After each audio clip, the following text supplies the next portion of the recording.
கண்ணோடு கண்ணும் ஒரு நெஞ்சோடு நெஞ்சும் வந்து பழகும் பொழுதில் இடையில் ஏது வார்த்தை என் நெஞ்சின் ஓசைகள் உன் காதில் கேட்குதா நான் தூவும் பூவிதை உன் நெஞ்சில் பூக்குதா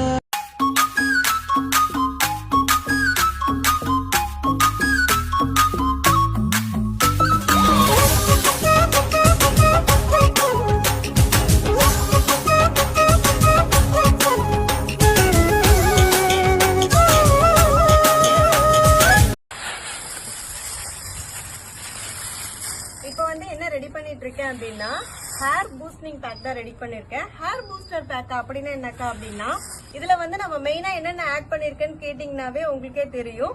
பச்சை பயிறு, அதுக்கப்புறம் வெந்தயம், கருஞ்சீரகம், செம்பருத்தி பூ, பாத்தீங்கன்னா ஒத்த செம்பருத்தி இலை,